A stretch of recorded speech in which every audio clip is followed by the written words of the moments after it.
हमारी आज की नशरियात में तमाम नाजरीन को प्यार भरा आदाब। आप जो स्क्रीन पर तस्वीरें देख रहे हैं ये बेदार गांव में वाक़या गवर्नमेंट प्राइमरी स्कूल डुनुगाम सेकंड की हैं। 1968 से कायम शुदा ये स्कूल ज़मीनी सतह पर गांव बेदार में वाक़ा है, लेकिन महकमा तालीम ने स्कूल का नाम दूसरे गांव से मंसूब करके प्राइमरी स्कूल डुनुगाम सेकंड रखा है, जबकि डुनुगाम एक अलग गांव है। इस स्कूल का नाम बेदार गांव के नाम से होना चाहिए था। स्कूल के नाम का गलत इंदराज करने की बुनियादी वजूहात क्या रही होंगी, इस बारे में कुछ नहीं कहा जा सकता।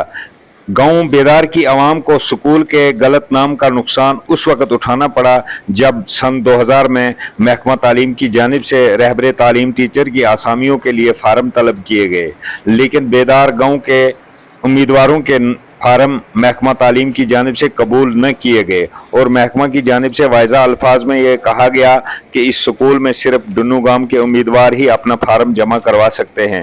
स्कूल का नाम गलत होने की वजह से बेदार गांव के मुस्तहिक उम्मीदवार अपने हकूक से महरूम रह गए, लेकिन बात यहीं ख़त्म न हुई। गुज़श्ता साल जहां सरकारी स्कूलों में चिराग स्कीम के तहत हर स्कूल में महकमा तालीम ने गाँव की हदूद के मुताबिक हेल्पर यानी आया को तैनात किया, वहीं तमाम तर मर्रात से बेदार गांव के अवाम को महरूम रखा गया, जो कि सरासर नाइंसाफी है। मौजूदा हुकूमत को ऐसे गलत तरतीब शुदा इंदराज को खारिज करके सदाकत और सूरत मौका के मुताबिक स्कूल का नाम दुरुस्त करने के लिए ठोस इकदामात उठाने की ज़रूरत है, ताकि वक्त आने पर कोई मुस्तहिक अपने हक से महरूम न रहे।